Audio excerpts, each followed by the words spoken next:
states that mechanism built on principle of worm gear. Repeat, worm gear. Today instructed Fromer's crew to jiggle moving parts of mechanism at random. Parts would not jiggle.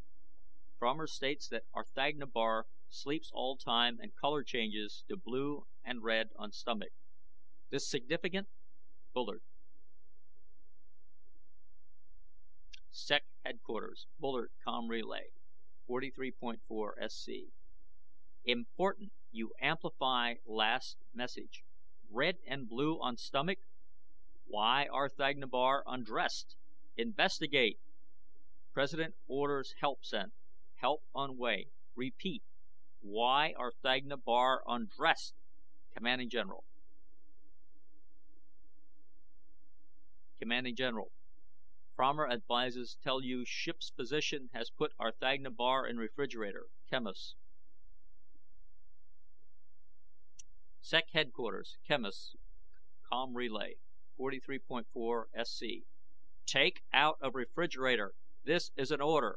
Why undressed? Commanding General. Commanding General. Bullard making model of my drawings. Ready soon. Arthagna Bar out of refrigerator as requested, but ship's physician very angry and wants to put back in. Color on stomach pink and yellow with blue squares. This significant? Chemos. It went on like this for several more days. Hansen, at first amused, was now alarmed and completely convinced that both Chemist and Bullard were thoroughly useless. The messages were his only source of information, since both experts were too immersed in their work to talk with him. As his alarm grew, he decided that he might at least try to strike up a friendship with someone on board Captain Fromer's sealed ship, someone who might have something comforting to report. He called up the ship's navigator. "This is Hansen. How are things going up there?" "Ah!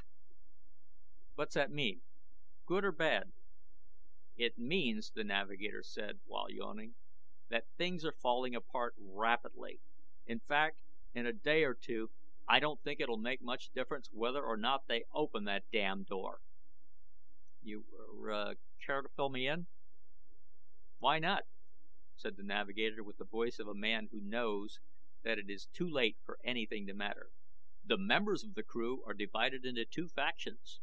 It appears that our physician has rallied half the crew to support his medical contention that our exalted passenger belongs in the refrigerator. The good captain, with some justice, one must admit, thinks that he is in command of the ship, and prefers to believe that Arthagna Bar belongs out of the refrigerator." "Who seems to be winning the argument?" "Argument? There's no argument, old man.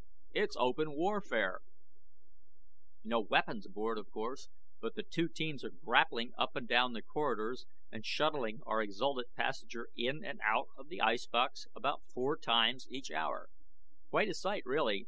Right now he's in the refrigerator, but the other team—" "Let me know who's ahead from time to time, will you?" Hansen heard himself say. "Glad to oblige," the navigator said, yawning again. "Oh, incidentally, have they sent for help yet?" Hansen said with some surprise, "Why, yes. As a matter of fact, Sector Headquarters is sending some help. How did you know?" "Bound to happen sooner or later, old man. When the going gets really tough, they always get around to sending a gypsy. Only way to get anything done, you know." "I don't know," Hansen said reluctantly. "Why is it that everyone knows except me? What, please, is a gypsy?" "You're too young to know everything, old man," the navigator said. "You're especially too young to know about one of the Federation's best kept secrets. But you might as well, I suppose. The fact is that a gypsy is a generally vagrant, dirty, thieving, clever scoundrel who will not work, who has absolutely no respect for order or authority, who believes that our institutions are effete and—" "But then why—" "Patience, patience," cautioned the navigator haughtily. "If I am to reveal everything I know, I must do it in my own way. The description I just gave you is not necessarily true. It is simply the way that Sector Headquarters feels about gypsies. Common jealousy, really. It seems that, from time to time, our perfect little galactic society spawns men who don't care to be cast in the common mold.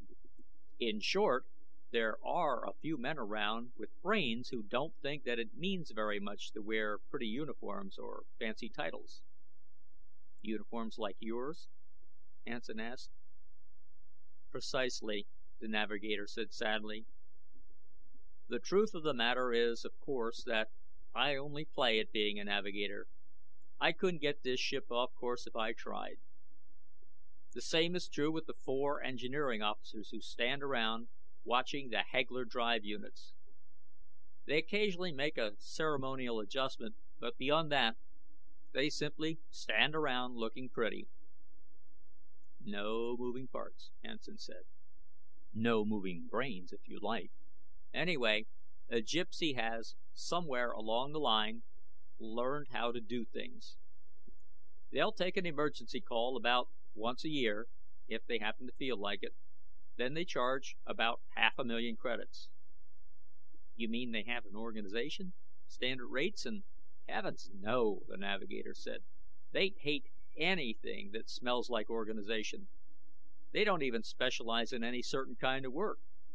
One year they'll be fascinated by subnucleonics, the next by horse racing. Very erratic. Can't keep attention on any one thing. Heard of one once who engaged in fishing and alcohol drinking. Brilliant mathematician, too. But he'd only take a call once every 3 years or so." "For 500,000 credits a crack, eh? You could live pretty well for 3 years on that." "Strangely enough," the navigator said thoughtfully, "they don't really have any interest in money. If you'd ever met one, you'd know that the high fee is sort of a penalty they mete out to everyone else for being so dumb." "Well, one thing for sure," Hansen said. "If Bullard and Quemos are the cream of the crop, I'm on the side of the gypsies." "Ah, youth," the navigator said. "I, too, once had such dreams." "We'll see about the dreams," Hansen said, almost menacingly. "I didn't spend 6 years in that damn school just to sit around in a pretty uniform for the rest of my life." "Oh, you'll get used to it. In fact, you'll like it after a while. The home leaves. The fuss your friends will make over you when you step off the ship. The regular and automatic promotion in grade with the extra gold band added to your sleeve. The move from one outpost to an always larger installation. You'll never do much, of course. But why should you? After all, there aren't any moving parts." Hansen cut the communicator off. He stood there for a moment, feeling depressed and betrayed. Automatically, he reached down and flicked imaginary dust from his blue sleeve with its narrow, solitary gold band. 10 minutes later, the Gypsy's ship signaled for landing. The man who walked into Hansen's control room was hardly the ogre he had been prepared for.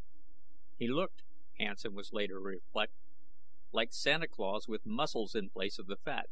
Wearing an almost unheard of beard and dressed in rough clothes, he walked across the room and made short work of the usual formalities.